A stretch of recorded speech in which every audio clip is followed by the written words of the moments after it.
2, 1. Estamos ao vivo com o Stanislav. Muitos de vocês já ouviram no canal do Danny Haifeng, no canal do Nima, deixando a galera apavorada com a possibilidade de guerra nuclear. Cobertura excelente sobre Rússia versus Ucrânia, sobre Irã e tal. Primeira vez no canal, meu amigo. Só para o pessoal saber, quero que fale um pouco do seu histórico para entender como você virou especialista nesses temas, por favor. E muito obrigado por ter vindo. Claro, sem problema. European Union nasce em Voroshilovgrado, que hoje é Lugansk.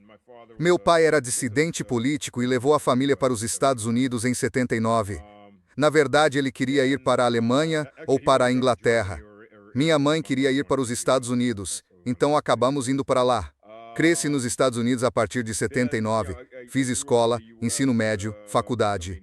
Entrei nas Forças Armadas como enliste, na Guarda Nacional, que é a reserva. Depois, fui para a ativa como oficial em 95. Servi por volta de 11 anos no total. Passei por várias posições diferentes. Uma delas foi na Brigada Dragão, que é a brigada de quartel-general do 18º Corpo Aerotransportado, onde a European Union estava na seção de operações. Essa é a seção de planejamento e execução para o corpo. O 18º Corpo Aerotransportado é composto por 4 divisões. É a 82 PUS, um Corpo Aerotransportado, é composto por 4 divisões. É a 82 PUS, um MUISPU, aerotransportada, é composto por 4 divisões. É a 82 PUS,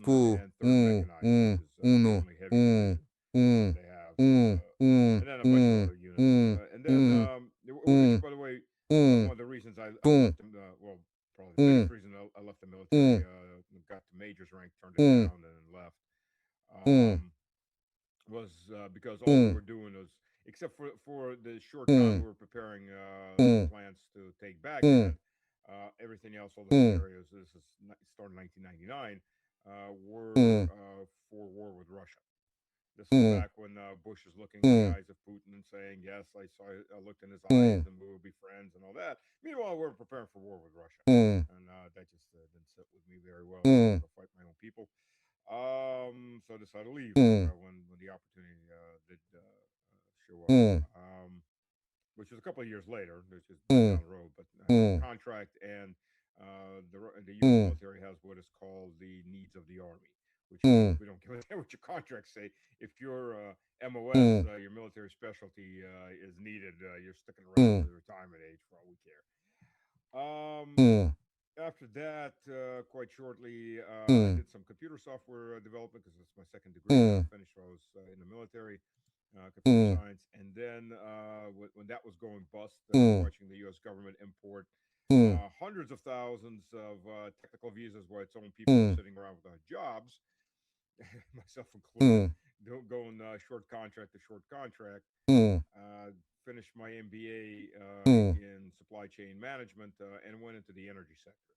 So worked in Cameron and Halliburton as a my last position at Halliburton, I was a senior supply chain director over Eurasia. And then, one of the most corrupt companies that you've ever seen, Halliburton. The vice presidents in that company and the senior directors is just mind-boggling. Which is, by the way, why my senior vice president got fired, the junior vice president got walked out, and then the entire senior management team, myself included, got told bye-bye because we put everything back on its feet, but then we're standing in the way of everybody earning the old-fashioned problem is you can only steal and cheat so much before everything starts to collapse, and you got to bring people in to put it all back up on its feet, and then you want to start earning again. But the problem when you put the people in to put it back on its feet is they tend to be honest, and they get in the way of making money the old-fashioned way, stealing it from the shareholders. So. É isso, a Halliburton em poucas palavras. Enfim, depois trabalhei para uma empresa italiana como diretor de cadeia de suprimentos em projetos de construção de grande porte no setor de óleo e gás. Então, por isso, European Union olho o dano, por exemplo, no Catar. European Union sei quanto tempo leva para conseguir o equipamento, desenhar, fabricar à mão, porque muitas vezes é tudo feito manualmente e fazer chegar lá. Então dá para perceber. Acho que fui conservador com a imagem que a European Union estava vendo. European Union disse algo entre 2 anos e meio e 3 anos. Mas quando as pessoas estão no chão, o dano é muito mais extenso do que as imagens aéreas mostram. Então vai levar de 5 a 7 anos até tudo voltar a funcionar. Para quem pensa que o gás vai voltar logo para a Europa, não vai. Esse gás acabou. O fertilizante acabou. A Rússia está tentando compensar em ambos, mas não consegue repor 30% do fertilizante mundial em um ano, e provavelmente nem em 5 anos. E, com certeza, a Rússia virou as costas para a União Europeia no gás e no petróleo, de forma permanente, possivelmente por tempo muito longo. E depois fiz muito trabalho de consultoria para várias empresas em áreas diferentes. European Union, cheguei a estar na Ucrânia em abril de 2021, até descobrirem que European Union era russo. E esse contrato acabou bem rápido. Pois, pune. Foi um deslize. European Union estava explicando como podiam reestruturar contratos. Tipo, não dá para fazer isso. Bom, sabe, na Rússia é assim que se faz. E isso disparou o alarme de alguém na hora. E nos últimos 3 anos, caramba, foram 3 anos, sim. Muita coisa já vai mais de 3 anos desde 2023. Tenho atuado como analista político militar, comecei em vários canais russos, ainda estou em muitos deles e migrei também para canais em inglês e alguns em árabe. European Union não fala árabe. Eles traduzem. Espalhado desse jeito. E também em um canal iraniano. Os israelenses não vão me convidar por razões óbvias. Estou na lista negra deles. Tenho quase certeza disso. E, sim, European Union também vou para lá. Na verdade, acabei de voltar do Donbass, literalmente na segunda-feira à noite passada. Acho que já estive lá umas 14 vezes. Perdi a conta. Tenho ido bastante. Inclusive, chegando até as linhas de frente, o que é bem difícil de fazer. Hoje em dia, você não consegue chegar às linhas de frente como antes. Do jeito de antes, a gente simplesmente ia de carro até lá. Sabe, a gente fazia o que mais nos preocupava. Sou ex-membro das tropas de combate. Provavelmente, somos mais perigosos do que... Os caras que são ex-oficiais de combate se preocupam mais conosco do que com civis quaisquer, porque, sabe, somos meio loucos e entendemos o que está acontecendo. E a gente pensa, ok, é um risco. E eles ficam muito nervosos com isso. A artilharia que vem não nos assusta tanto assim. É tipo, ok, isso é um pouco ousado demais. Mas sim, os drones mudaram tudo de forma incrível. Mudou tudo. E sabe, a ficha caiu. Vai ser um pouco bruto. Desculpem os que se ofendem fácil. Foi em 2023 e European Union estava talvez 500 metros atrás das linhas de frente. E os caras para quem entregávamos muita coisa estavam espalhados por casas diferentes daquela vila abandonada. E European Union saí porque a latrina estava destruída. Fui lá fora à noite. Estou encostado com as costas na parede, calças abaixadas, fazendo as minhas necessidades. E pensei, cara, se algum drone soltar uma granada na minha cabeça, essa é uma maneira de morrer bem merda. E então essa percepção te atinge. É tipo, Jesus, sabe? E esses caras vivem com isso por todos os lados. Eles vivem isso todo dia, sabe? European Union os visita. Eles vivem com isso. E você está lá sentado porque, nos velhos tempos de onde European Union estava, nenhum franco atirador me veria. E ninguém mandaria artilharia contra um único homem. Não vale a pena, especialmente quando você nem consegue ver bem em quem está atirando.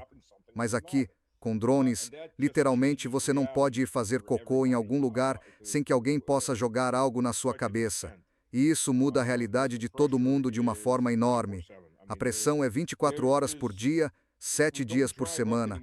Quer dizer, a gente não sobe mais de carro porque a pessoa morre. Um carro chegando é um alvo perfeito.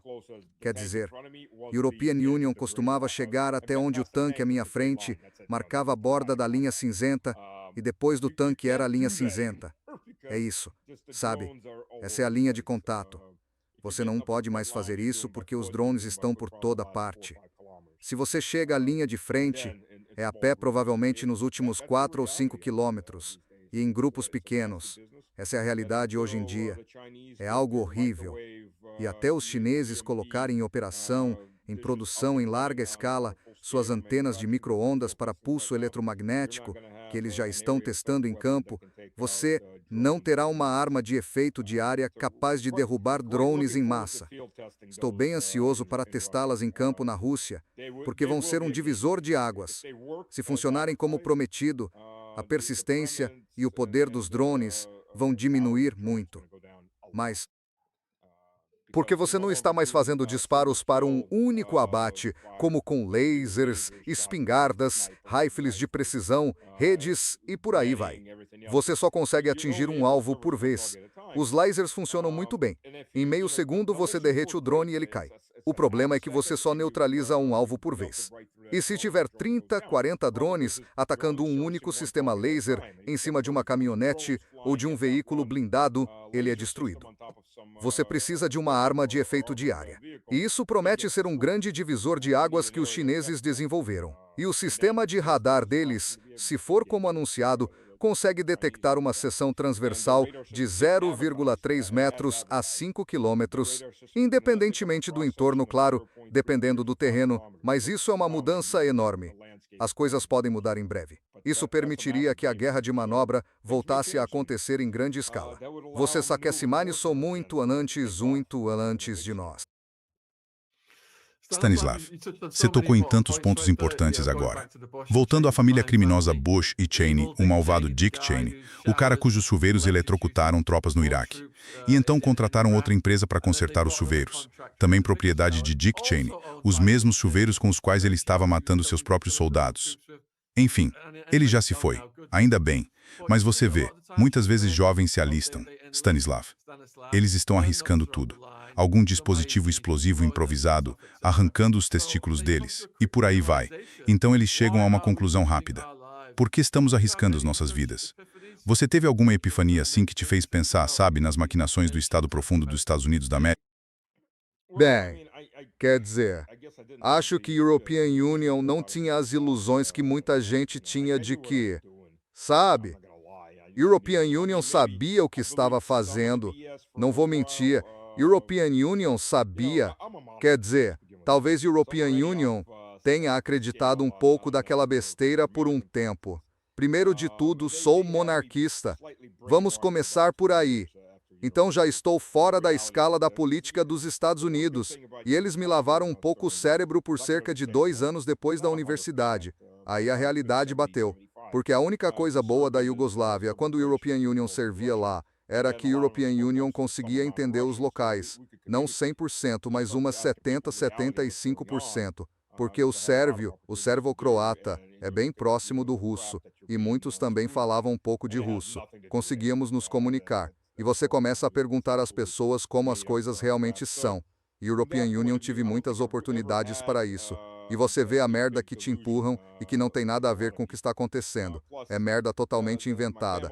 Nesse sentido, não creio que a European Union já tenha tido uma grande ilusão como muita gente teve. Além disso, minha formação familiar e tal me deu uma visão um pouco diferente das coisas. Muita gente sabe o que você ouve nos Estados Unidos, não sei se ouve o mesmo na Europa, provavelmente não, é que temos de apoiar as tropas. Eles estão protegendo nossas liberdades. Quero só perguntar que tipo de liberdades de prostituta de rua você tem, porque elas continuam, acho, a andar pelas ruas e acabam perdidas no Afeganistão, se perdem no Iraque, suas liberdades se perdem na Iugoslávia. As liberdades deles estão perdidas agora. E você tem que ir resgatar suas liberdades do novo cafetão que as tem na rua. Quero dizer, a estupidez de ninguém sequer parar para pensar nisso. Estamos lutando pelas nossas liberdades no leste da Ucrânia.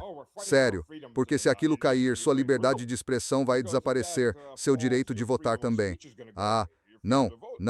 Isso seria o Departamento de Segurança Interna que tiraria isso ou, você sabe, as várias formas de censura. Tipo, você não pode, sabe, com a nova lei nos Estados Unidos, se você pega um empréstimo federal como estudante, não pode mais criticar Israel. Você pode criticar os Estados Unidos à vontade, num campus nos Estados Unidos por ter recebido um empréstimo federal do governo dos Estados Unidos, mas não pode criticar Israel. Isso já diz tudo sobre as liberdades. Mas todo mundo fica dizendo, isso fer nossas liberdades, ou outra idiotice qualquer. E eles continuam repetindo isso e as pessoas simplesmente acreditam. É tipo, você para por um segundo e pensa na merda que te dão para engolir.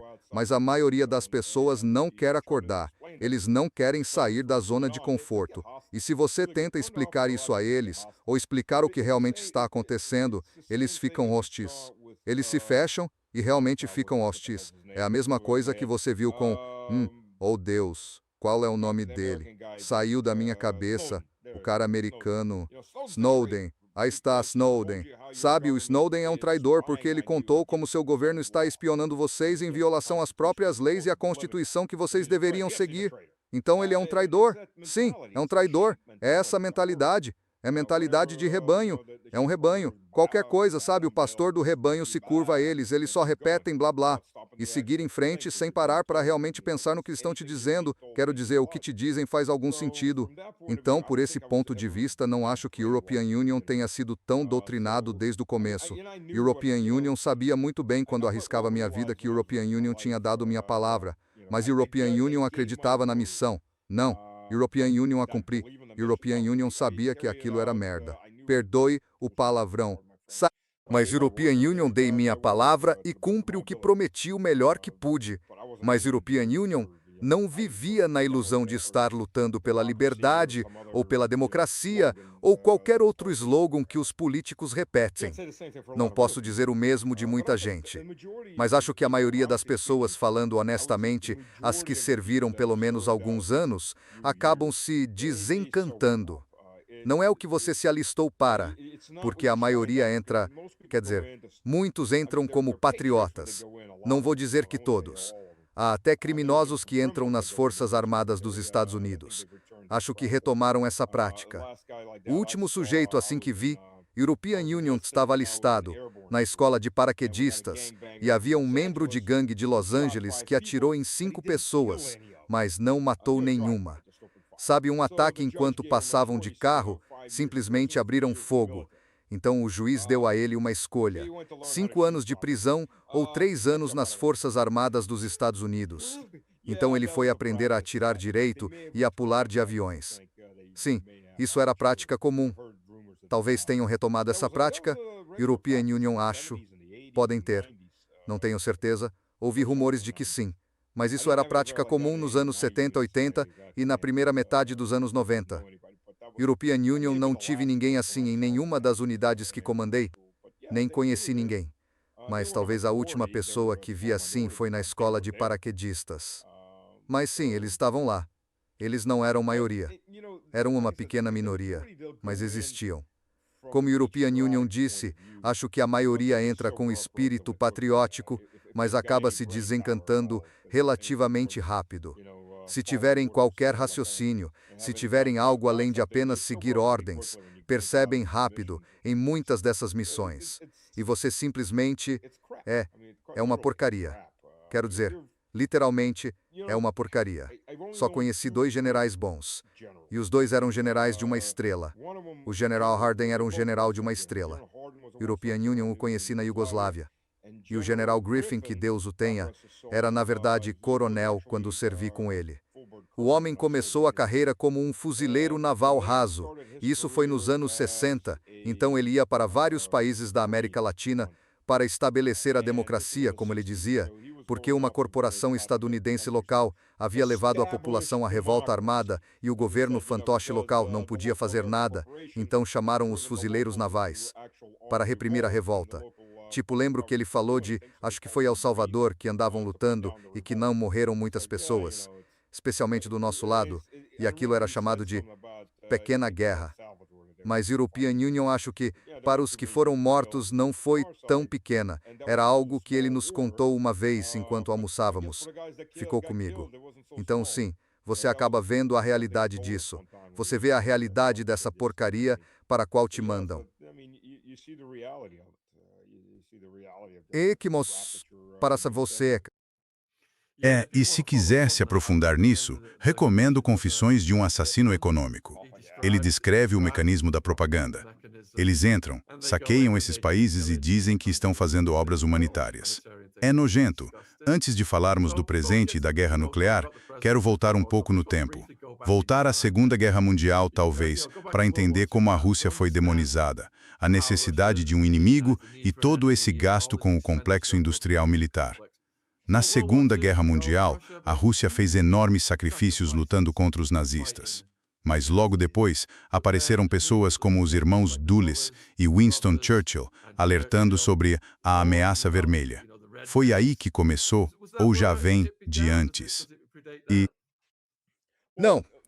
Se você fala de russofobia organizada, isso começou há talvez 500, 600 anos. Veja, durante o reinado da Rainha Elizabeth, ou melhor, durante o reinado de Ion Grozny, Ion Vassilevich IV. Vou voltar na história, desculpe. As raízes são raízes. Ion Grozny significa temido, não terrível. Os britânicos nos descobriram porque a gente não sabia que estava perdido. Nossos vizinhos sabiam muito bem que estávamos por aí. Os britânicos nos encontraram lá, em Arkhangelsk. Arkhangelsk fica lá no extremo norte, além das terras escandinavas, no Mar Ártico. Então, quando os britânicos chegaram, a primeira pergunta que muita gente faz é: o que diabos os britânicos estavam fazendo lá em cima? E a pergunta mais apropriada é: quanto os sultões pagavam por meninas e meninos brancos, loiros e de olhos azuis? E mulheres jovens. Isso mesmo. Os britânicos saqueavam os noruegueses, que já não eram mais vikings. Isso era nos anos 1500. Eles já tinham se estabelecido. Os britânicos chegaram a Arkhangelsk e deram de cara com uma fortaleza com canhões, muito mais canhões do que eles podiam enfrentar. Aí decidiram: vamos fazer comércio. E abriram uma rota comercial por Arkhangelsk até Moscou, para Ion Grozny, o primeiro czar da Rússia. Antes disso, eram príncipes herdeiros. Agora passou a ser um czar. Mais tarde, tornaram-se imperadores. E os britânicos tiveram direitos comerciais exclusivos. Na verdade, algo curioso. A embaixada britânica em Moscou era a antiga mansão dos Romanov. E os Romanov, naquele momento, eram apenas uma família nobre. Uma das mulheres deles foi segunda esposa de Ion Grozny, Ivan, o Temido. Foi assim que se manobraram, depois do período de dificuldades nas guerras civis, para a posição que alcançaram. Quer dizer, tem muito mais nisso, mas isso é o básico e cru. Aliás, é um ótimo museu pequeno. Você pode ir. Não fica longe do Kremlin. Fica perto de um parque agradável, com uma grande igreja ao lado, o Museu da Casa Comercial Britânica, antiga embaixada e antiga casa dos Romanov, o que, aliás, ajuda a desmentir a propaganda britânica e ocidental contra a Rússia, porque aquela casa é feita de blocos de pedra, e casas assim estão espalhadas por todo o centro de Moscou. Elas ainda estão de pé desde os séculos XV e XVI. Mesmo assim, a narrativa era que Moscou era só uma cidade de madeira suja, que vivia pegando fogo, blá blá blá. E você olha para a cidade, há todos esses edifícios de pedra dos séculos XIV e XV ainda de pé. Depois, no século XVI, passou-se a usar tijolo, mas aqueles eram construções em pedra talhada, por dentro muito bonitas. Na Moscou moderna, vê-se uma mistura arquitetônica rica e muitas ruas. Grande parte de Moscou era feita de pedra. No século XVI já não era mais de madeira, mas esse tipo de propaganda aparece o tempo todo. E, até esse ponto, vou te dizer, sabe, os russos são retratados como essas criaturas agressivas e bárbaras do Oriente que só querem devorar a Europa inteira.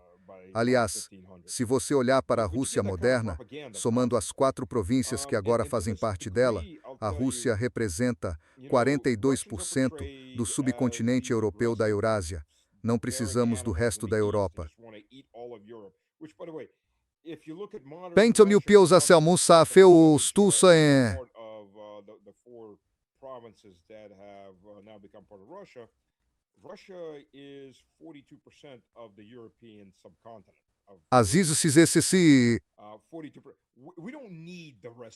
Não há nada no resto da Europa que queiramos. Só queremos de volta as nossas terras históricas ao longo do Dnieper, que o comunista Lenin desmembrou e criou a Ucrânia como um Frankenstein, a partir do nada, ou melhor, de vários pedaços. Mas não há nada na Europa que queiramos ou precisemos. E, por exemplo, tenho amigos irlandeses que me contam que na Irlanda estão dizendo que os russos vão nadar até lá e conquistar a Irlanda. Por quê? O que a Europa tem é Na melhor das hipóteses, uma economia de segundo mundo desindustrializada. Partes dela são claramente de terceiro mundo ou estão caminhando para isso.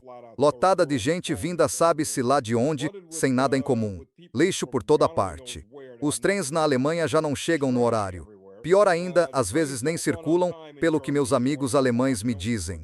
European Union servi na Alemanha e os trens eram ótimos. Agora me dizem que às vezes eles nem sequer funcionam, quanto mais no horário.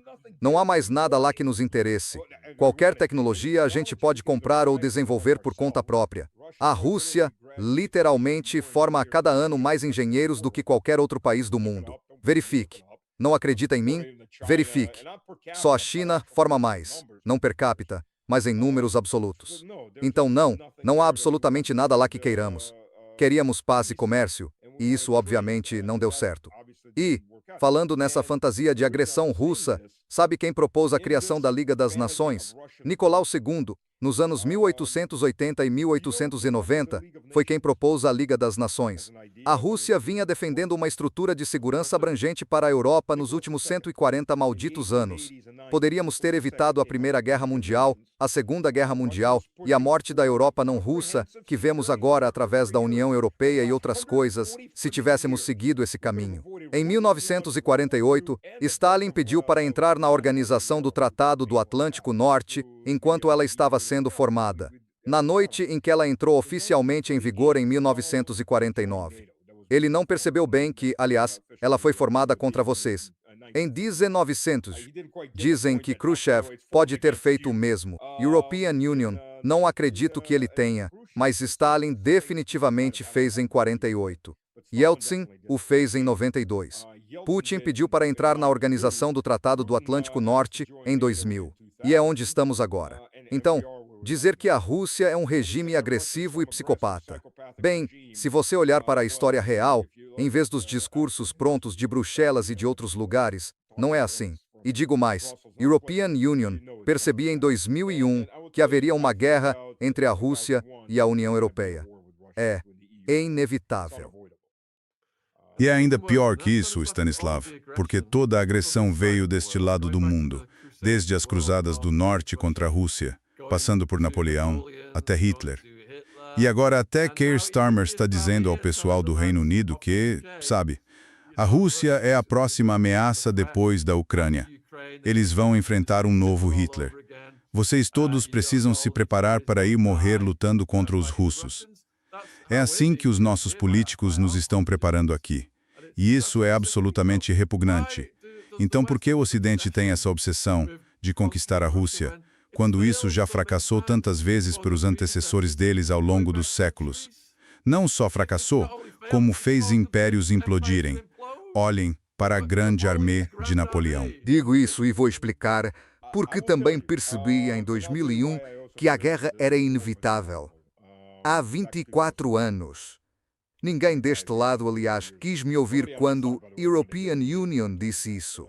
European Union voltei em 2010. Ninguém aqui queria ouvir que isso estava por vir. European Union estava ajudando a preparar isso. Eles queriam continuar vivendo na terra do faz de conta, infelizmente. Antes de mais nada, Kiev foi a terceira de 6 capitais da Rússia. A primeira capital foi Velha Ladoga, lá no norte, no lago Ladoga, que fazia parte da Liga Helenística de Cidades-Estado, integrando a rota comercial. O problema são os eslavos do norte. Chamavam-nos de tribos, mas todos tinham cidades e povoados. Os ocidentais nos chamavam de construtores de cidades. Germânicos e outros, nós os chamávamos de Neimets. Neimets, em eslavo, vem da raiz neimoi, que significa mudo. Eles não tinham língua escrita. Nós já tínhamos a nossa. Essa é a palavra para os alemães e para os ocidentais, neimoi. Pessoas sem língua, que não os entendiam. European Union, acho. Enfim, só uma nota histórica rápida. Rurik, cuja esposa era eslava. Uma sorba. Os sorbos eram a população do leste da Alemanha naquele tempo. Não havia territórios germânicos orientais. Tudo era eslavo.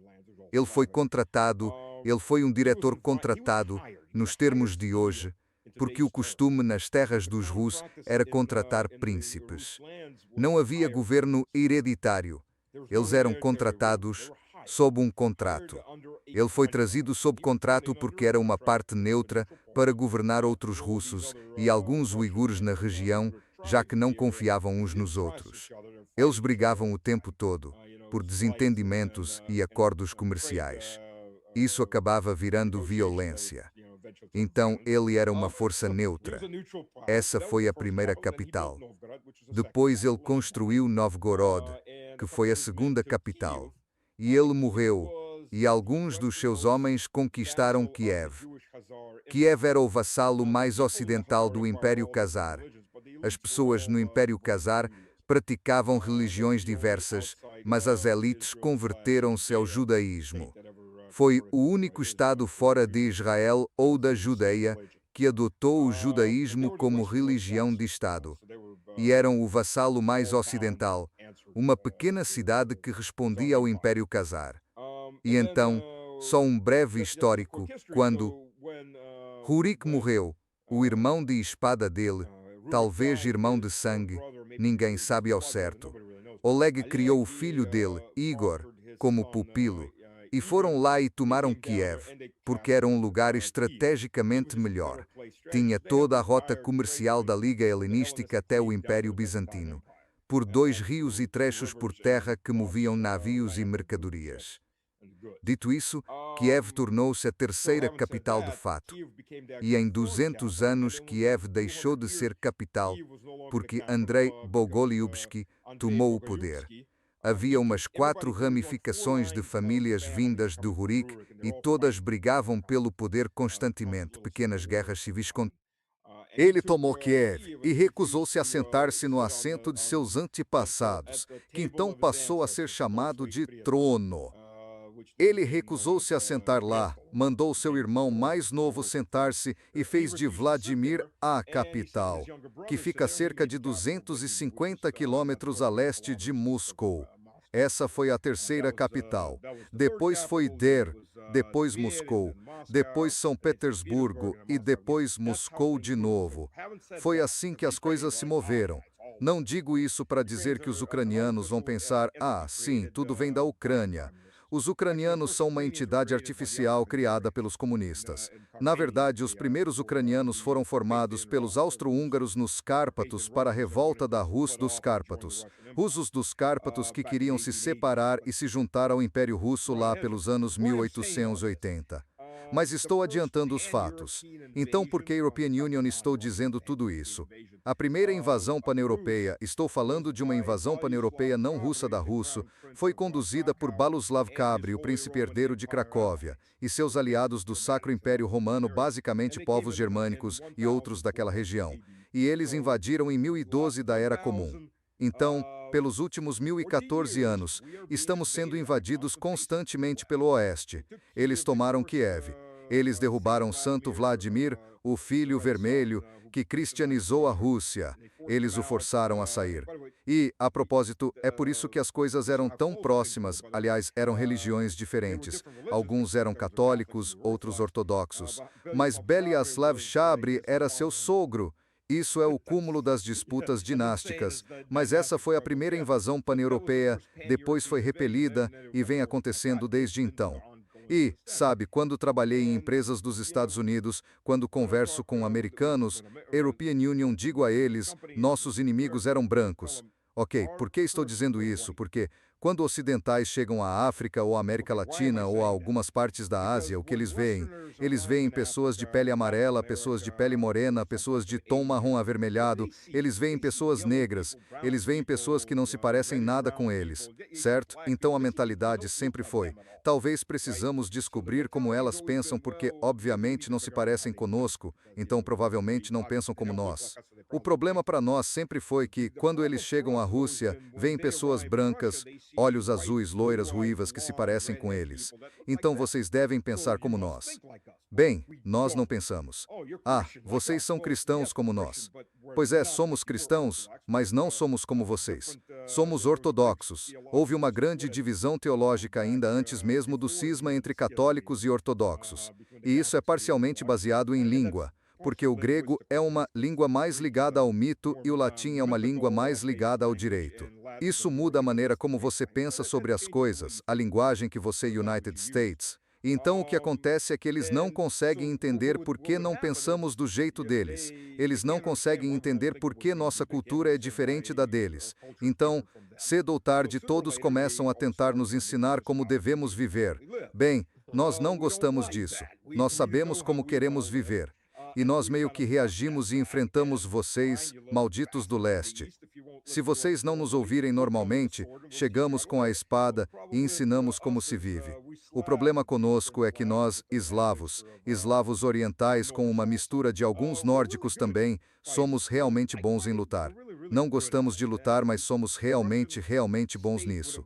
E o Estado russo provavelmente teria um terço do tamanho que tem hoje se ninguém jamais nos tivesse invadido. Esse é o problema, eles continuam nos invadindo. Nós continuamos a enterrá-los e depois os seguimos até em casa. Ok, tudo bem, vamos apenas tomar como reparação isto e aquilo, e foi assim que as coisas seguiram. Então as pessoas não querem nos enfrentar. Apenas nos deixem em paz. Quer negociar, nós negociamos. Se vier com espada, vai morrer pela espada. É nisso que a Rússia sempre se basou. Se vier para comer conosco, faremos isso de bom grado. Se vier com espada, nós o massacraremos e iremos até sua casa, e sem ficar apenas como convidado. E a Europa simplesmente não existe. São pouquíssimas as nações europeias que nunca tentaram nos invadir pelo menos uma vez. Se não por conta própria, ao menos em coalizão. Ok, os irlandeses, os portugueses, os suíços, é por aí. Nunca lutamos uma guerra contra os dinamarqueses, mas houve nazistas dinamarqueses que ajudaram na invasão como parte da coalizão de Hitler. Sim, é isso, posso estar esquecendo uma ou duas pessoas. Todos os sérvios são nossos irmãos. Obviamente nunca lutamos contra eles. Mas até os gregos em uma época fizeram incursões contra nós. Mas a European Union não conta os gregos. Provavelmente é isso. Todo o resto veio com espada, mais cedo ou mais tarde, para nossas terras. Nice, tu... Então, Stanislav, sempre saiu pela culatra para eles, né? Como o European Union disse antes, o que aconteceu com Napoleão, o que aconteceu com Hitler, e por aí vai. Agora estamos na era da destruição mútua assegurada. E ainda assim nossos líderes querem repetir exatamente os mesmos erros ao demonizar e atacar a Rússia que seus predecessores cometeram. Mas o custo disso agora é uma guerra nuclear total. Esta é uma tecnologia completamente diferente de tudo que já tivemos. Então o que eles vão fazer? Correr para seus abrigos e nos deixar morrer? Quão iludidos essas pessoas estão? Como eles imaginam que essa tal capacidade de primeiro ataque, eliminar a Rússia antes que ela responda e viver felizes para sempre, funcionaria? Essas pessoas estão delirando ou o quê? E linhando. Bem, se for uma guerra convencional, eles vão perder de qualquer forma porque, acredite, a Rússia não está em modo de guerra agora. Com a quantidade que a Rússia está fabricando, só para entender, a Rússia está produzindo 1.200 tanques por ano agora, tanques completamente novos. A Grã-Bretanha não fabrica nenhum e não fabricou nenhum nos últimos 10 anos. E dos últimos cerca de 140 tanques, aproximadamente um terço está sendo canibalizado por peças. Alguém até discutiu comigo dizendo que isso é normal. Não. O normal é fabricar componentes para reposição. Isso é o normal. Não canibalizar equipamentos. Isso é uma questão de prontidão. Isso não é normal. Em 2001, European Union percebi que isso era inevitável. E vou te dizer por quê. No verão de 2001, European Union estava em uma missão de intercâmbio na Alemanha, na Escola de Infantaria Alemã na Baviera, por cerca de um mês. E havia um Major. European Union era capitão, havia um tenente e um monte de sargentos.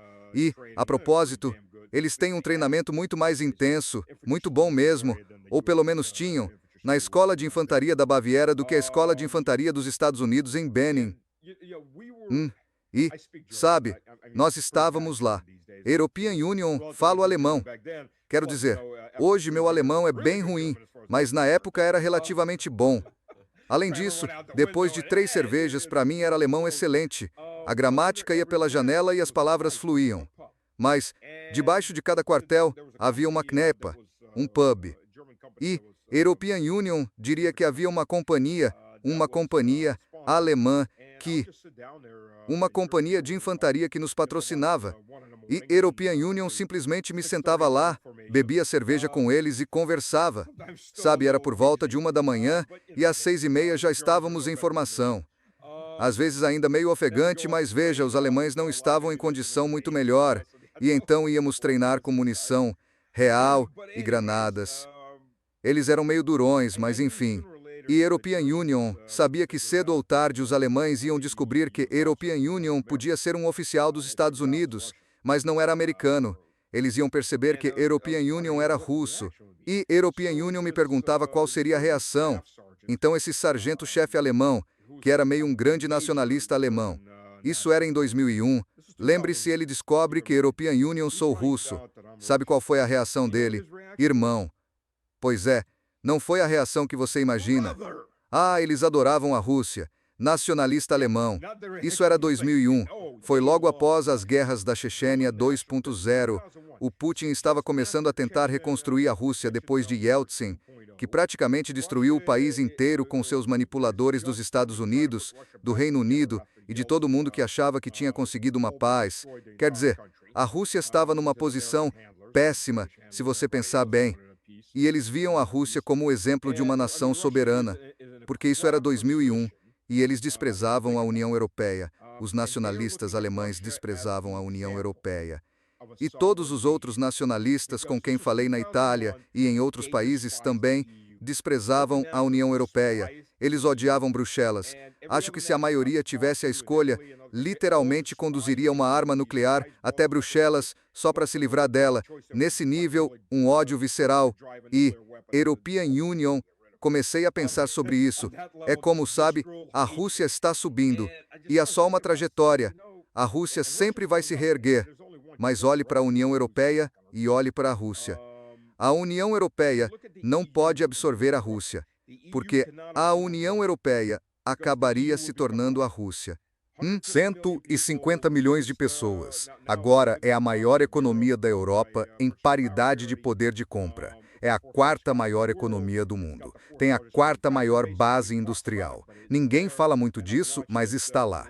E a European Union vi, nos últimos 15 anos, ela ser amplamente renovada e expandida na indústria pesada, porque a European Union lidava com indústria pesada para petróleo, gás e cadeia de abastecimento. E a European Union concluiu lá atrás que, veja, eles não conseguem absorver a Rússia. A Rússia jamais abrirá mão de sua soberania, porque quem tentou entregar a soberania russa foi Yeltsin, e ele foi o mais próximo disso. E Yeltsin foi um caso isolado. E sabe, todas as pessoas que acham que se tirarmos Vladimir Vladimirovich Putin, vamos conseguir outro liberal, não, vocês vão acabar descobrindo que Vladimir Vladimirovich é um liberal conservador e pró-europeu. O que vai surgir depois disso será chamado de nacionalista. E acredite, você vai desejar que o Putin ainda estivesse no poder. Confie em mim nessa. Nunca haverá outro Yeltsin, pelo menos não pelos próximos 100 anos ou mais. Não enquanto essa memória viva estiver tão presente. Então o que sobra? A União Europeia não pode sobreviver tendo a Rússia como vizinha. A Rússia é uma megapotência soberana. Não é que a Rússia não possa conviver com a União Europeia. Quem não consegue conviver com a Rússia é a União Europeia. Porque o problema interno da União Europeia é que a grande maioria dos europeus, no fim das contas, não quer realmente fazer parte dela. Podem querer uma união comercial como foi pensada, mas não querem entregar seus direitos culturais e tudo mais a um bando de psicopatas consanguíneos, anões mentais que não foram eleitos e ficam dizendo às pessoas como viver, querendo controlar o que colhem, mandar até em coisas íntimas, e as pessoas não querem isso. Mas então qual é a escolha? A América está longe. Você pode até não gostar de como os Estados Unidos fazem as coisas, mas eles estão do outro lado do oceano. A Rússia está na porta de casa. Ou você tenta destruir a Rússia de algum modo, de preferência internamente, tentando fazê-la colapsar, que era o plano inicial. Isso, obviamente, não funcionou. Ou, suponho, parte-se para uma guerra mundial contra ela. Essa é a única forma de manter o poder na União Europeia. Mas como entrar numa guerra mundial quando há destruição mútua assegurada por armas nucleares? Eles contam com uma guerra convencional, mas a Rússia não precisa ir para a guerra nuclear. Digo que a Rússia pode recorrer às nucleares porque o plano europeu agora é neutralizar os sistemas antiaéreos russos, que por enquanto estão aguentando tudo o que lhes lançam. Alguns sempre vão passar. A Rússia é enorme, então encontram corredores entre os radares por onde conseguem entrar. Esses corredores serão bloqueados. Muito disso vem do fato de estarem a usar o espaço aéreo da União Europeia e da Organização do Tratado do Atlântico Norte. Ou, aliás, estão sendo lançados a partir da Estônia e da Letônia. Acho que a Estônia pode deixar de existir muito em breve e, aliás, na Estônia quase metade da população são russos sem cidadania, cidadãos de segunda classe. E esses não são imigrantes soviéticos ou algo assim, como tentam minimizar. É Narva, cuja fortaleza foi erguida em 1284, pelo rei Vladislav da Noruega, não Vladimir. E se me lembro bem, o nome já existia uns 300 anos antes. Os russos vivem ali há mais de 1000 anos. São terras russas centrais e são tratados como porcaria. E logo ali, do outro lado da fronteira artificial que a União Soviética traçou, do outro lado fica Ivangorod, que antes era praticamente uma só cidade com Narva, e ali estão os seus compatriotas. Imagine se amanhã, sei lá, os galeses fossem independentes e houvesse uma cidade britânica onde tratassem os ingleses assim, um passo acima dos animais, sem direitos. O pessoal na Inglaterra ficaria muito revoltado e com razão. Mas é esse tipo de situação. E aí você permite que drones decolem do seu território ou do seu espaço aéreo, e isso cria um precedente muito perigoso. O problema é que a intenção desses anões mentais é sobrepujar o sistema russo. Então, o passo 1 e o passo 2, como já vimos tentarem, é eliminar. Porque quem está por trás continua a ser os Estados Unidos e o Reino Unido.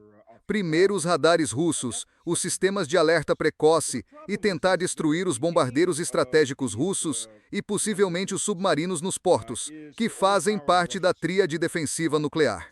Agora, a Rússia, a China e todos os outros países, exceto os Estados Unidos, têm uma doutrina de segundo ataque. Os Estados Unidos têm uma doutrina de primeiro ataque. Bem, aí está o problema dessa lógica. Você consegue tolerar que um lado tenha doutrina de primeiro ataque desde que os sistemas de alerta precoce estejam a funcionar. Se eles lançarem, nós lançamos, eles não vão ter chance de acertar sem que nós os aniquilemos em retorno. Agora, imagine uma superpotência nuclear, e não falo de algo economicamente leve. Falo de uma superpotência nuclear que está cega enquanto o outro tem doutrina de primeiro ataque.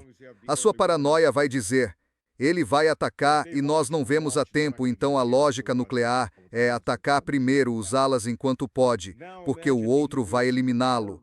Então, atacar primeiro e destruir tudo que o outro tem, o que significa que a Europa não russa queima primeiro, depois a América queima, claro que a Rússia também queima, e temos um holocausto nuclear no hemisfério norte, e essa é uma lógica inescapável se pensar bem, porque, do ponto de vista russo, não vamos descer sem luta. Se nós caímos, levamos todos vocês conosco. Não vai sobrar o hemisfério norte. Tudo ao norte do Rio Grande, na América do Norte e tudo ao norte do Mar Mediterrâneo desaparece. Esse sério somos estários, somos is, amo, nomos estárium, amo. Vamos estar Esse é o ponto. Potências nucleares não perdem guerras. Elas exterminam todo mundo. Essa é a realidade da situação. E Bruxelas é estúpida demais para perceber isso. European Union, acho. Isso é absolutamente aterrorizante, mas vou passar por algumas partes mais devagar, porque minha cabeça vai explodir só de pensar nisso. Deveria ser aterrorizante. Veja, nos anos de 1980, chegaram os mísseis balísticos de curto e médio alcance, e o resto da Europa, de repente, acordou para o fato de que não ia ser apenas a União Soviética e os Estados Unidos atirando um no outro. A primeira coisa que vai acontecer é que a Europa vai desaparecer como um subcontinente da Eurásia. A Europa vai sumir, e então ataques vão atingir a América e a União Soviética por aqueles lados. Todo mundo ficou paranoico. Houve um grande movimento pela paz desescalada e, provavelmente, pela primeira vez na história humana, categorias inteiras de armas de destruição em massa foram banidas. Mísseis nucleares balísticos de médio e curto alcance saíram do jogo para todos os lados. E então os estadunidenses se afastaram disso. E voltamos à estaca zero. Mas desta vez, os europeus parecem não ligar nem um pouco. Eles estão alheios a isso. Eles serão os primeiros a ser evaporados. Então essa é a mesma lógica torta de quando Trump disse, sobre um ataque não provocado ao Irã, que Israel ia bombardear o Irã. Então o Irã ia nos atacar. Então nós os atacamos primeiro. Então eles inventam uma história e atacam alguém de surpresa que não os atacou. Sim. E aliás, veja, a coalizão sionista é assim que vou chamar Idelos, porque não há nome melhor no momento. Nesta guerra, e a União Europeia, em grande parte também, mostraram que estão bem dispostos a realizar ataques para eliminar a liderança. Há uma razão, historicamente, para você não tentar matar a liderança do outro. Não é por alguma compaixão humanitária, é porque o outro começa a ir atrás da sua liderança. Isso significa você, e isso parece ter sido esquecido tanto pelos Estados Unidos quanto pela União Europeia. Olha, sabe, talvez não consigamos atingir seu presidente, talvez não consigamos, ou chanceler, ou primeiro-ministro, ou talvez ministros, mas vocês têm um monte de membros do parlamento, muitos legisladores estaduais, parlamentos locais, xerifes, juízes, tudo isso faz parte do governo, então imagino que sejam alvos legais. Essa é a realidade da caixa de Pandora que os estadunidenses, o Reino Unido e, acima de tudo, os israelenses reabriram. Há um motivo pelo qual nenhum país quer seguir por esse caminho, porque vocês têm muitos funcionários como qualquer outro país, e agora todos são alvos. Todo funcionário estadunidense, de um xerife de condado até um juiz federal ou um senador estadual ou federal, o mesmo vale para o Reino Unido. Todo mundo tem um enorme alvo pintado nele, na família dele e em quem estiver ao redor. Essa é a realidade. Por isso as nações não fazem isso, e o Ocidente parece ter virado, sabe, governado por crianças adultas, por homens crianças ou mulheres crianças, neste caso. Eles têm corpos físicos de adultos ou até idosos, mas a mente de uma criança de 5 anos. European Union quero, European Union vou pegar, sabe? E isso nem é uma criança de 5 anos, é como uma de 3 no parquinho de areia. European Union quero, é só isso que eles sabem. Eles não têm maturidade além disso. Então qual é a sequência de eventos que levaria essas pessoas a lançar um primeiro ataque? Eles já tentaram. 91 drones envolvidos. Como você chama isso, se não uma tentativa de assassinato? O sistema antiaéreo russo, guerra eletrônica, simplesmente os derrubou todos. E quando os derrubaram, há um motivo pelo qual o chefe das operações especiais entregou ao embaixador dos Estados Unidos o chipset de um desses drones. Quer dizer, não é o único. Eles tinham muitos. Engenheiros russos os capturaram. Eles os decifraram, e todos esses drones tinham coordenadas fornecidas pelos Estados Unidos para a residência de Putin. Aí está. Isso foi uma tentativa de assassinato. Trump estava ao telefone com Putin e disse: "Olha, vou falar com... Isso parece um acerto de contas da máfia. O Trump gosta de bancar o chefão da máfia." O Trump é um sujeito fraco que tenta compensar a falta de coragem na maior parte do tempo. Para ser sincero, conheço várias pessoas que o conhecem pessoalmente. Uma delas fazia parte do círculo dele. Ele é um frouxo completo. Cara a cara, ele é um covarde. Vou dizer assim. Ele vai recuar na hora. Mas assim que você vira as costas para ele, aí é que vem as facadas. Desculpe a linguagem se for ofensivo. É assim que ele é. E sabe o que ele disse a Putin? Ele estava conversando com Putin. Vou conversar com Zelensky. Fica por aí que a gente conversa depois. Naquele momento, 91 drones foram lançados contra a residência de Putin em Valdai. Quer Putin estivesse lá ou não, quer seu paradeiro estivesse oculto, aparentemente parte da família estava lá, seus netos, pelo menos alguns deles. Então sim, aquilo foi levado a sério. Acho que foi um bom alerta. Desde então, entre os Estados Unidos, Putin e Trump só houve 2 conversas este ano. E na primeira houve um tom de repreensão a Trump. Foi um momento de bem-vindo à realidade. Como você chama aquilo, se não foi um primeiro ataque, aquela tentativa de assassinato? Então, em vez de outras coisas, temos só uns 5 minutos e a European Union gostaria de saber sua opinião sobre o Irã, como isso vai se desenrolar. Vimos o mercado de ações bater novas máximas e Trump promovendo otimismo.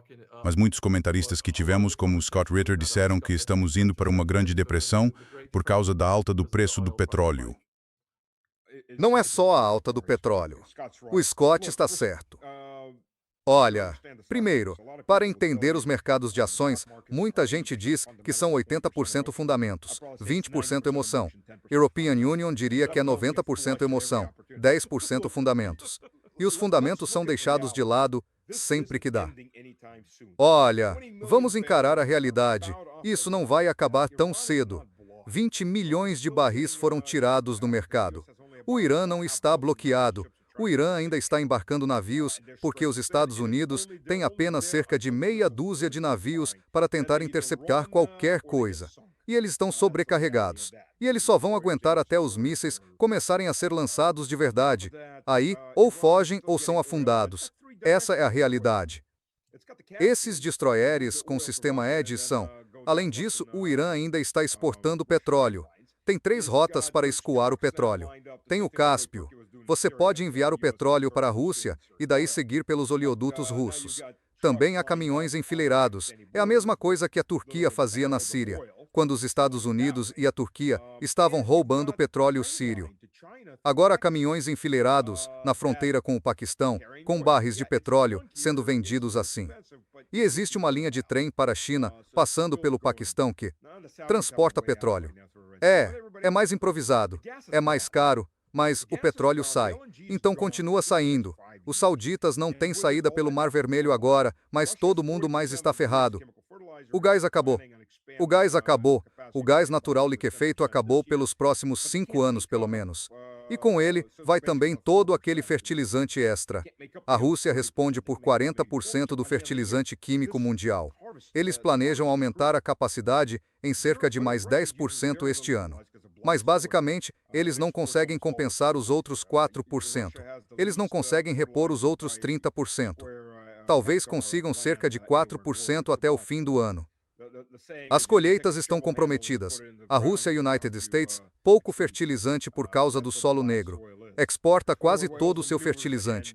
A Rússia tem a menor quantidade de fertilizante por hectare em qualquer lugar do mundo por causa do solo negro. Dizem que se você enfiar o cabo de uma pá no solo ele vira uma árvore, é isso o solo negro. Nas manobras, quando chove ou o gelo derrete, vira um atoleiro. Não é lama marrom, é um pântano de terra negra. Nem tudo afunda. Depois afunda e quando seca você tem que desenterrar, ou congela. Mas, na prática, o fertilizante acabou. A Europa vai ter uma colheita horrível. A colheita precoce vem em junho e vai chocar o mercado. Os preços vão subir nas alturas. Um amigo meu é professor de ciência política na Itália. Ele me disse meses atrás, antes de tudo isso começar, que no centro e no sul da Itália as famílias pobres mal conseguem se alimentar até o fim do mês. Não tem dinheiro. Tem grandes dificuldades para se alimentar no fim do mês. O orçamento acaba muito antes do mês terminar. E o que você faz quando o preço dos alimentos dobra? A classe média e os mais pobres são prejudicados. E as camadas mais pobres podem chegar à fome real. Não digo que nações inteiras vão morrer de fome. Talvez Albânia e lugares assim. Mas haverá segmentos da população, as classes mais baixas, que vão literalmente passar fome até morrer. E isso não é só em outros países. Os Estados Unidos, no ano passado, compraram 600 milhões de dólares em fertilizante russo. Ao contrário da União Europeia, que são os maiores idiotas que a humanidade poderia gerar, tem o profundo desprezo. E, aliás, o governo britânico ainda é melhor. Olha o Stammer, cara. Muita consanguinidade, como os Habsburgos na Espanha, com queixo frouxo e baba. Eles ainda não chegaram ao queixo frouxo, mas os Estados Unidos, para tudo de que precisam, têm isso. Os Estados Unidos são muito mais pragmáticos do que a União Europeia jamais será. Sanções para tudo até precisarmos de algo. Aí as sanções são suspensas para a próxima empresa. Os Estados Unidos não tiveram problema em comprar fertilizante russo. E ainda compram, mas aqueles 600 milhões viraram bem mais de 1 bilhão. O custo praticamente dobrou. Agora os Estados Unidos estão perdendo cerca de 50 a 55 famílias de agricultores por dia. Está tudo ferrado, gás, fertilizante. E aí vem coisa como falta de preservativos. Então acho que vão nascer mais bebés porque o látex está em falta. Não são só luvas. O látex é usado para várias coisas. Ou seja, Preservativos vão triplicar de preço, talvez mais que isso. Dão látex para isso. Muito sério. Como é que, afinal, o Trump vai se desvencilhar da situação com o Irã? Vai ficar em limbo, um cessar-fogo eterno? O melhor que o Trump pode fazer agora é deixar esse bloqueio continuar até que se esgote. A mega base que resta, quero dizer, ele perdeu 2/3 da base dele. As pessoas que realmente votaram nele para acabar com as guerras, resolver problemas internos do país, coisas que o presidente deveria cuidar, ou rei ou primeiro-ministro, quem estiver no poder, deveriam cuidar do país, não das elites bilionárias ou, Deus nos livre, de Israel, o único verdadeiro Estado nos Estados Unidos. Bem, a maioria dessas pessoas foi embora. O grande público que ficou são groupies. Você pode dizer a elas o que quiser. Elas vão acreditar em você. Você acha que está jogando xadrez de 59 dimensões. Na realidade, você está jogando damas de uma dimensão. Só há para frente e para trás. Só existe uma dimensão em que você pode se mover. Essas pessoas, quero dizer, são as que compraram moedas do Trump. A propósito, o Trump fez, entre as moedas dele e as da Melanie, 30 bilhões de dólares com aquilo. Uhul! 30 bilhões de dólares com isso. Quanto elas valem agora? Nada? Quem se importa? Ele já ganhou o dinheiro. Os parceiros dele ganharam o dinheiro. Os Ben. Quer dizer, as pessoas que compraram essas moedas foram enganadas. Olha, não é um instrumento financeiro. Da forma como divulgaram, dava para se tornar parte da grande família Trump. Vocês todos eram uma grande família. Meu Deus, essas pessoas são groupies. São, em sua maioria, groupies baby boomers do interior do país. Quero dizer, são as últimas pessoas que podem pagar para comprar uma moeda do Trump. Mas compraram moedas do Trump. E sim, 30 bilhões de dólares. Se isso fosse qualquer pessoa que não fosse o presidente dos Estados Unidos, prestes a se tornar presidente, provavelmente já estariam sendo investigados por um esquema de inflar o preço e depois vender. Exatamente isso, inflar o preço e depois vender. Já teria havido acusações federais a esta altura. Mas não, isso está tudo bem. Acho que são groupies. Tenho certeza de que todo membro do Senado está de olho nisso. Cara, European Union provavelmente poderia fazer minha própria moeda. Por que não? Se o Trump pôde, vamos fazer 100 moedas diferentes do Senado. Mas sim, ele poderia seguir por esse caminho. Infelizmente, não acho que ele vá. Porque mesmo que queira se desvencilhar disso, os israelenses não vão aliviar a pressão sobre os seus testículos. E pelo menos na coluna vertebral, olha, o cessar-fogo no Líbano, onde eles continuam a exterminar quem ainda está lá, estão bombardeando uma cidade de 4.000 anos e ainda atingiram Beirute de novo. Isso vale quanto agora? Uau! Caiu bastante. 20 mil dólares numa moeda do Trump em 20 de janeiro de 2025, agora vale 1.704 dólares. Então eles perderam o que é isso, 90%?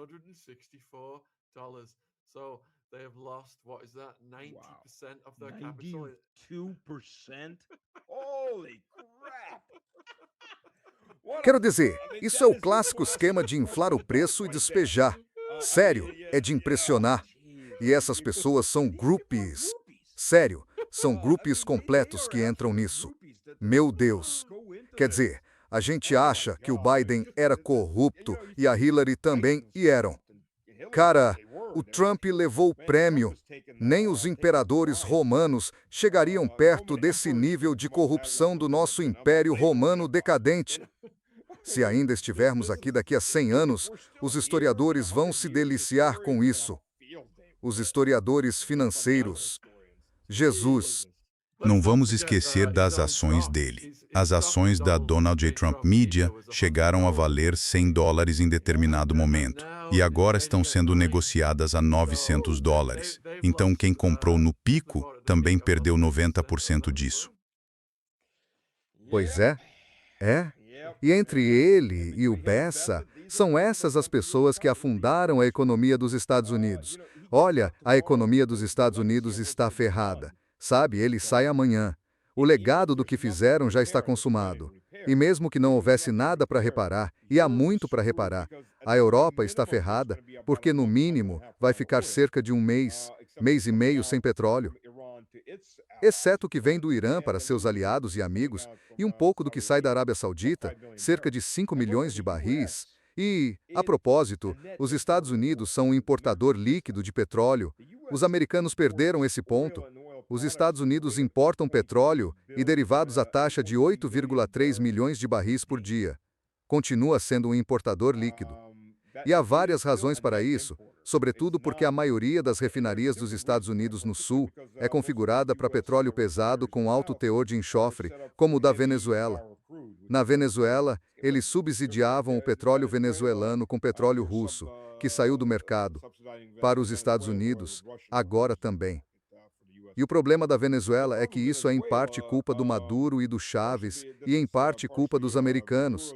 Eles tiraram o dinheiro da indústria do petróleo para vários projetos sociais, mas era preciso esse dinheiro para repor e consertar equipamentos. E ainda por cima, os Estados Unidos congelaram os ativos deles. A Venezuela até pode ter as maiores reservas, mas o petróleo é de baixa qualidade. Vamos começar por aí. Há, na verdade, um lago de Piche na Venezuela onde você pode... Bem, sabe, costumavam existir lagos de Piche pelo mundo todo. Eles foram todos drenados. Aquilo foram os primeiros poços de petróleo. Você chegava com uma concha e enchia seus barris até aquilo acabar, e os dinossauros mortos lá dentro viraram peças de museu. É um processo natural. Bem, depois disso, o problema é que são 800 mil barris por dia. É só isso. É tudo que eles conseguem bombear. Se você pressionar até 1 milhão, provavelmente vai quebrar equipamentos que mal estão funcionando. É uma questão de consertar. É uma questão de substituir. Os equipamentos estão desgastados. É isso. E a Exxon e a Chevron estimaram cerca de 100 bilhões de dólares para levar a produção a 2 milhões de barris por dia, em 3 a 5 anos. A crise está aqui. Sim, isso é para o futuro. Tenho certeza de que vão abrir muitos outros campos petrolíferos. As pessoas vão investir porque haverá dinheiro e a pressão estará lá. Mas isso é no futuro. A crise está aqui. É isso. Já estamos na crise. Só que a última grande onda está chegando. Essa é a crise alimentar. Isso vem no verão. Mas o resto já está aqui. Se olhar para a cotação à vista, nos mercados, elas já mostram a taxa de mercado do futuro. E isso tudo é, sabe, boas sensações, borboletas e arco-íris. No mercado à vista, o petróleo está bem acima de 200 dólares. Nossa, essa é a realidade. Nos mercados à vista. E é nesses mercados que, a propósito, a Europa compra. E o Reino Unido também. Quer dizer, a propósito, você sabe qual é a reserva de gás do Reino Unido? Acho, se não me falha a memória, algo como... Puxa vida. É por isso que, todo ano, a imprensa britânica fanática e russófoba ficava calada no inverno por umas 3 semanas, enquanto os britânicos compravam pelo menos 2 navios-tanque de gás natural liquefeito russo para suprir a falta de gás. E quando aqueles navios-tanque chegavam e descarregavam, aí eles voltavam a falar. Agora podemos criticar a Rússia. Seremos avisados pelo resto do inverno. Isso acontecia todo santo ano até 2022. Nossa! Stanislav, absolutamente fascinante. Adorei toda a história. Tenho muito mais perguntas. Gostaria muito de tê-lo de volta.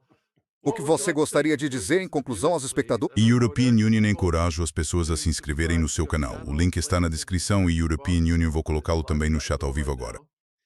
European Union também sou um ex-under. É Stanislav Krapivnik. Não conseguimos encaixar o nome inteiro. Nós, russos, temos nomes longos, por isso a gente teve que aprender a soletrar nossos próprios nomes. E muitas vezes você está soletrando o patronímico, que no caso é Stanislav Mikhailovich Krapivnik. Mikhailovich significa filho de Mikhail, e você tem que escrever tudo. Então, sim, tem que aprender a ler bem rápido. Escreva o seu próprio nome. A única coisa que posso dizer... Olhem, estamos aqui, senhoras e senhores. Não há mais tempo.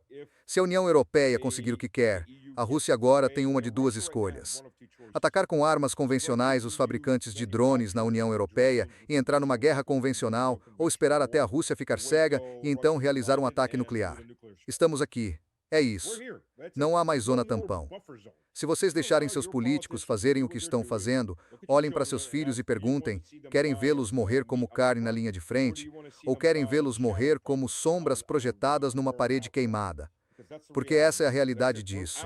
É isso. Acabou o nosso tempo. O tempo se esgotou. E aonde estamos agora? Então, sei lá, não sei o que mais dizer. Passou muito da meia-noite. Quer dizer, bem, talvez ainda não tenha passado tanto assim, mas estamos na meia-noite. Então, senhoras e senhores, se vocês planejam fazer algo, levantem-se do sofá e vão fazer alguma... Certo. Nessa nota sombria, saudamos sua coragem por se manifestar. Vou encerrar o programa e deixar você ir. Obrigado, meu amigo. Valeu. Obrigado. Obrigado, valeu. Boa.